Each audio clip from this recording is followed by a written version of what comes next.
Good morning all of you. तो last topic जो हम लोग ने कवर किया था उसमें हम लोग ने यूजर ग्रुप बनाना, यूजर को ग्रुप में डालना और एक हमने आपको एनटीएफएस परमिशन यानी फोल्डर शेयर करके उस पर परमिशन अप्लाई करना सिखाया था कि किस तरीके से आप इस फोल्डर पर पर्टिकुलर ग्रुप को अलाउ कर सकते हो या डिनाई कर सकते हो। आज हम लोग देखेंगे कि होम फोल्डर यानी यूजर का होम फोल्डर कैसे क्रिएट करते हैं, लेकिन उससे पहले हम यहाँ पर देखना चाहते हैं कि होम फोल्डर होता क्या है। तो home folder is a private network location. अगर मैं यहाँ पर देखूं तो होम फोल्डर क्या होता है? प्राइवेट नेटवर्क लोकेशन होता है where user can store their personal files, जहां पर यूजर अपनी पर्सनल फाइलों को स्टोर कर सकता है। It is stored in a share folder on a file server. Generally अगर हम एंटरप्राइज नेटवर्क की बात करें तो एंटरप्राइज नेटवर्क में क्या होता है, एक फाइल सर्वर बना होता है। तो उस फाइल सर्वर पर हम लोग एक फोल्डर को शेयर कर देते हैं और उसी शेयर फोल्डर में यूजर्स अपना डेटा, पर्सनल जो भी डेटा होता है वो अपना रखते हैं। When we create a home folder on a file server, user can access it। तो जब हम फाइल सर्वर पर वो फोल्डर शेयर करते हैं तो यूजर इस फोल्डर को एक्सेस कर सकते हैं किसी भी कंप्यूटर से। मींस अगर आज वो कंप्यूटर 1 पे लॉगिन कर रहा है तो वहां उसको उसका फोल्डर मिलेगा, कल वो कंप्यूटर 10 पे लॉगिन कर रहा है तो वहां पर उसका वही फोल्डर मिलेगा और उसका वही डेटा सब कुछ वहीं पर मिलेगा। ठीक है, उसको पेन ड्राइव से कॉपी पेस्ट करने की जरूरत नहीं। उसका जो पर्सनल डेटा है वो जिस भी पीसी पर लॉगिन करेगा उसको वहां पर वो चीजें एक्सेस होंगी। Administrator can use this centralise storage area to easily backup important network files. ठीक है, तो इससे फायदा क्या होगा एडमिनिस्ट्रेटर को? क्योंकि जो है यूजर का जो पर्सनल डेटा है वो एक जगह पर स्टोर हो रहा है तो जो है एडमिनिस्ट्रेटर आसानी से उसका बैकअप ले सकता है। User from any version of Windows, यानी विंडोज का कोई भी वर्जन यूज कर रहा हो, चाहे विंडोज 7 हो, विंडोज 10 हो, विंडोज 11 हो, Windows can access home folder, home folder को एक्सेस कर सकता है। Home folder is also known as home directory, इसको होम डायरेक्टरी भी बोला जाता है। तो लैब एक्टिविटी करने के लिए हमारे पास में एक डोमेन कंट्रोलर और एक विंडोज 10 क्लाइंट मशीन है। डोमेन कंट्रोलर का नाम Win2K22DC01 है और उसका IP 172.16.0.10 है। ठीक है, तो चलिए जल्दी से मैं यहाँ पर अभी आपको दिखा दूं। मेरे पास में जो ड्राइव है, एक ही ड्राइव है, सी ड्राइव। तो मैं क्या करता हूँ, एक पहले इस पे एक नई डिस्क ऐड कर लेता हूँ। तो ये जो मशीन है वीएम की, इसके ऊपर राइट क्लिक करना है, सेटिंग में चले जाना है। सेटिंग में जाने के बाद में ऐड बटन पर क्लिक करना है। ऐड, क्योंकि जो है यहाँ पर ऐड बटन पर जब हम क्लिक करेंगे तो ये हार्ड डिस्क यहाँ पर सिलेक्ट है बाय डिफॉल्ट। नेक्स्ट करिए, कुछ नहीं करना है आपको, नेक्स्ट करिए, फिर से नेक्स्ट करिए। साइज आप कितना देना चाहते हैं? मैं 10 GB देना चाहता हूँ। 10 GB देने के बाद में नेक्स्ट बटन पर क्लिक करिए और फिनिश बटन पर क्लिक कर दीजिए और उसके बाद ओके कर दीजिए। ठीक है, आपकी मशीन दोबारा से बूट करेगी, रिस्टोर होगी वर्चुअल मशीन और आपको ये डिस्क 10 GB की ऐड मिलेगी। अब ये डिस्क कहाँ पर मिलेगी? क्योंकि अभी अगर मैं आपको विंडोज एक्सप्लोरर ओपन करके दिखाऊं, विंडो ई बटन प्रेस करूं और दिस पीसी पर क्लिक करूं तो अभी ये डिस्क यहाँ पर शो नहीं होगी क्योंकि ये अभी ऑफलाइन है। ऑनलाइन करने के लिए आपको क्या करना होगा, रन का डायलॉग बॉक्स ओपन करेंगे और यहाँ पर लिखेंगे diskmgmt.msc। तो डिस्क मैनेजमेंट विजार्ड ओपन करेंगे तो यहाँ पर आप देखिए ये डिस्क अभी ऑफलाइन है। इस पे आपको राइट क्लिक करना है, इसको ऑनलाइन करना है। फिर से कह रहा है कि नॉट इनिशलाइज, अभी ये डिस्क इनिशलाइज नहीं है तो फिर से राइट क्लिक करना है, इनिशलाइज डिस्क वाले ऑप्शन पर क्लिक करना है और जीपीटी बाय डिफॉल्ट सेलेक्ट कर रहा है, ओके कर दीजिए। तो ये ऑनलाइन हो गई है। अभी ये जो स्पेस आप देख रहे हैं ये अनअलोकेटेड दिखा रहा है, तो इसमें हमको क्या करना है, इसको पे एक पहले पार्टीशन को क्रिएट करना है। तो पार्टीशन क्रिएट करने के लिए अनअलोकेटेड स्पेस में कहीं भी खाली जगह पे राइट क्लिक करिए, न्यू सिंपल वॉल्यूम पर क्लिक करिए, नेक्स्ट बटन पर क्लिक करिए, नेक्स्ट बटन पर क्लिक करिए। ये ड्राइव लेटर है, ई ड्राइव ले रहा है, नेक्स्ट बटन पर क्लिक करिए। तो यहाँ पर जो है मैं नाम दे देता हूँ होम फोल्डर और इसके बाद नेक्स्ट बटन पर क्लिक करता हूं और फिनिश कर देता हूं। तो आप देखेंगे होम फोल्डर नाम से ये पार्टीशन क्रिएट हो जाएगा। अब यहां से आप क्लोज कर दीजिए इसको। अब विंडोज एक्सप्लोरर आप ओपन करेंगे विंडो ई बटन प्रेस करके, तो यहाँ पर आप देखेंगे दिस पीसी पर क्लिक करके यहाँ पर होम फोल्डर नाम से एक ड्राइव शो कर रहा होगा। ठीक है, अब मैं क्या करता हूँ, इसमें एक फोल्डर क्रिएट कर लेता हूं जिसमें हम अपने यूजर्स का डेटा रखेंगे। तो फोल्डर में चले गए और इसका भी नाम हम दे देते हैं होम फोल्डर। ठीक है, अब इसको हमको शेयर करना होगा क्योंकि ये तो डोमेन कंट्रोलर पर बना है और क्लाइंट जो लॉगिन करेंगे वो अपने पीसी विंडो 10 विंडो 11 यानी क्लाइंट पीसी पर लॉगिन करेगा। तो क्लाइंट पीसी से इस फोल्डर को एक्सेस करने के लिए इस फोल्डर का शेयर होना जरूरी है। तो शेयर कैसे करते हैं, चलिए हम लोग शेयर कर लेते हैं। फोल्डर के ऊपर राइट क्लिक करिए, प्रॉपर्टीज में आ जाइए, शेयरिंग पर आ जाइए। यहाँ पर आपको एडवांस शेयर का ऑप्शन मिलेगा, उस पर क्लिक कर दीजिए। Share this folder check box पर टिक कर देते हैं। ये होम फोल्डर नाम लिख के आ रहा है, आप चाहते हैं कि ये जो मेन फोल्डर है, पेरेंट फोल्डर है, ये क्लाइंट को दिखाई ना दे, सिर्फ उनको अपना ही फोल्डर दिखाई दे। तो इसके लिए इसके लास्ट में डॉलर सिंबल लगा दीजिए। डॉलर सिंबल लगाने से ये फोल्डर हिडन हो जाएगा।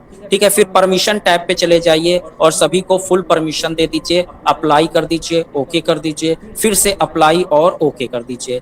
इसके बाद सिक्योरिटी टैब में चले जाइए और यहाँ से एडवांस बटन आपको दिखेगी, इस एडवांस बटन पे चले जाइए। और एडवांस बटन में जाने के बाद अभी देखिए आप यूजर्स को रिमूव करना चाहें क्योंकि यहाँ पर डोमेन यूजर्स को परमिशन है रीड की, यानी कोई भी यूजर इस फोल्डर में आ सकता है। तो हम नहीं चाहते हैं कि दूसरा यूजर दूसरे यूजर के होम फोल्डर की चीजों को देख पाए। तो इसके लिए हमको इस जो है यूजर्स एंट्री को यहाँ से हटाना जरूरी है। तो इसके लिए हम अभी रिमूव करेंगे तो देखिए रिमूव नहीं होगा। तो इसके लिए आपको क्या करना होगा, डिसेबल इनहेरिटेंस, जो ऊपर से परमिशन आ रही उसको रोकना होगा। तो पहले डिसेबल करेंगे, तो कन्वर्ट इनहेरिटेड परमिशन करेंगे। अब आप इनको यहाँ से रिमूव कर सकते हैं। तो एक एक करके दोनों यूजर्स को रिमूव कर देंगे और अप्लाई करके ओके कर देंगे, क्लोज कर देंगे।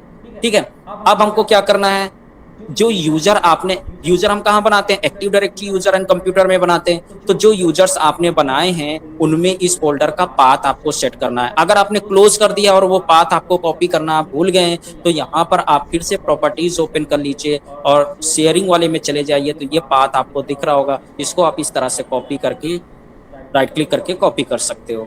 ठीक है, तो अब मैंने कॉपी कर लिया। अब मुझे active directory user and computer open करना है। तो सबसे पहले आप स्टार्ट पर क्लिक करके सर्वर मैनेजर को ओपन कर लीजिए। सर्वर मैनेजर को ओपन करने के बाद टूल्स में चले जाइए और टूल्स में आपको active directory users and computer option मिलेगा, इस पर क्लिक कर दीजिए। तो आपका active directory user and computer का विजार्ड ओपन हो जाएगा।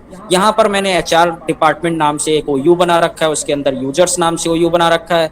2 यूजर बना रखे हैं, यूजर 1 यूजर 2, और एक ग्रुप बना रखा है एचआर। और इस एचआर के ग्रुप में इन दोनों यूजर्स को मैंने मेंबर बना रखा है। ठीक है, अब यहाँ पर हमको जिन यूजर्स का आप होम डायरेक्टरी सेट करना चाहते हैं उन यूजर्स को सिलेक्ट कर लीजिए और उनकी प्रॉपर्टीज में चले जाइए। प्रॉपर्टीज में जाने के बाद यहाँ पर आपको प्रोफाइल टैब मिलेगा। प्रोफाइल टैब में जाने के बाद में यहाँ पर देखो होम फोल्डर वाला चेक बॉक्स बना हुआ है, इस पर टिक कर दीजिए और कनेक्ट पर क्लिक कर दीजिए। यहाँ से आप जो भी ड्राइव लेटर चाहते हो वो ड्राइव लेटर ले लीजिए और यहाँ पर वो जो पाथ आपने कॉपी किया था उस पाथ को यहाँ पर पेस्ट कर दीजिए। पेस्ट करने के बाद डॉलर के बाद फिर से बैकस्लैश लगाइए इस तरह से और यहाँ पर आप लिख दीजिए %username%। तो इस यूजर नेम परसेंट से क्या होगा कि ये यूजर का नाम जिस यूजर का होम डायरेक्टरी होगा वो यूजर नेम अपने आप उठा लेगा। तो ये चेक करने के लिए मैं अप्लाई ओके करता हूं। अब इंडिविजुअल बाहर खाली जगह पे आप क्लिक कर दीजिए और फिर से यूजर 1 की प्रॉपर्टीज में जाइए और प्रोफाइल में जाके देखिए क्या उसने यूजर 1 का नाम ले लिया है। तो प्रोफाइल में जाएंगे, आप यहाँ पर देखेंगे तो यहाँ पर देखिए यूजर 1 का नाम आ रहा है। इसी तरह से अगर आप यूजर 2 को चेक करना चाहें तो इसकी प्रॉपर्टीज में जाइए और प्रोफाइल में जाइए तो देखिए इसने यूजर 2 का नाम अपने आप ले लिया। तो ये %यूजर नेम % से ये फायदा होता है। ठीक है, अब अगर मैं जो है यहाँ पर चेक कराऊं विंडो ई बटन प्रेस करके तो यहाँ पर आप देखेंगे ये जो आपने फोल्डर बनाया था होम फोल्डर, यहाँ पर यूजर 1 और यूजर 2, लेकिन अभी ये खाली है, अभी इनमें कोई भी डेटा स्टोर नहीं है। ठीक है, अब मैं क्लाइंट के पीसी पर चलता हूं और यहाँ पर यूजर 1 से लॉगिन कर लेता हूं। तो यहाँ पर आपको लिखना है यूजर 1। तो यहाँ पर हम क्या टाइप करेंगे, तो जिस यूजर से आपको लॉगिन करना है, तो हम यूजर 1 से लॉगिन करना चाहते हैं तो यूजर 1 और यूजर 1 का पासवर्ड दे देंगे jet@ मैंने 1 2 3 दिया है, एंटर कर देंगे। तो जो है यूजर 1 से हम लॉगिन कर जाएंगे। तो थोड़ा सा समय लेगा क्योंकि रिमोट फोल्डर पहली बार लॉगिन कर रहा है और रिमोट फोल्डर की भी सेटिंग करनी है, तो थोड़ा टाइम लेगा, वेट करते हैं। तो आप देख रहे हैं यूजर 1 से हम लॉगिन हो चुके हैं। कैसे पता चलेगा, स्टार्ट पर क्लिक करिए, यहाँ पर आप क्लिक करिए, ये यूजर 1 का ऑप्शन यहाँ पर आपको शो हो रहा होगा। ठीक है, अब मैं चेक करता हूँ, विंडोज एक्सप्लोरर को ओपन करता हूँ, विंडो ई बटन प्रेस करेंगे, विंडो के साथ में ई, यहाँ पर दिस पीसी पर जाइए तो यहाँ पर आप देखेंगे यूजर 1 नाम से शेयर ड्राइव दिखा रहा है। ये नेटवर्क शेयर ड्राइव है, नेटवर्क लोकेशन पर आपको शो कर रहा है। तो इस पे आप डबल क्लिक करेंगे, आप यहाँ पर चेक करिए कि आपको राइट की परमिशन है कि नहीं है। तो देखिए फ़ोल्डर बना रहा है, तो इसका मतलब मैं यहाँ पर जो है अपना डेटा रख सकता हूँ। तो यहाँ पर मैं लिख देता हूँ माई डेटा, माई डेटा मैंने यहाँ पर लिख दिया और इसके अंदर मैं एक फ़ाइल बना देता हूँ। फिर मैं सर्वर पर चेक करूँगा कि ये फ़ाइल बनी कि नहीं बनी। तो मैं इसका नाम दे देता हूँ रिपोर्ट, ठीक है?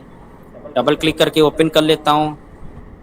हेलो, आई एम यूज़र 1, इस तरह से मैंने लिख लिया और इसको सेव कर दिया, क्लोज़ कर दिया। अब मैं इसको सर्वर पे चेक करता हूँ चल के। तो यहाँ पर आप क्या करेंगे, ई ड्राइव में सबसे पहले जाएँगे, जो आपने ड्राइव बनाई थी होम फ़ोल्डर के लिए, होम फ़ोल्डर में जाएँगे, यूज़र 1 में जाएँगे। देखिए माई डेटा नाम का फ़ोल्डर क्रिएट हो गया है और इसमें देखिए रिपोर्ट नाम की फ़ाइल भी दिखा रहा है और इसको ओपन करेंगे तो हेलो आई एम यूज़र 1। तो इस तरीके से आपने देखा यहाँ पर कि जो है हम सेंट्रलाइज़ यानी यूज़र अपने पीसी पर यानी क्लाइंट पीसी पर काम कर रहा है और उस जो भी इम्पोर्टेंट डेटा है जो चाहता है कि वो सर्वर पर जाके स्टोर हो जाए, तो उसके लिए मैंने उसको एक ड्राइव दे दी है, उसका होम डायरेक्टरी दे दिया है और यहाँ पर जब भी वो लॉगिन करेगा तो किसी भी पीसी पर लॉगिन करे उसको यूज़र 1 नाम से ही ये ड्राइव दिखेगी और जितना भी डेटा उसने रखा है उसको यहाँ पर दिखता रहेगा। तो ये इस तरीके से होम फ़ोल्डर को कॉन्फ़िगर करते हैं। आई थिंक आपको होम फ़ोल्डर कॉन्फ़िगर करना समझ में आ गया होगा। मिलते हैं नेक्स्ट लैब में। Thank you.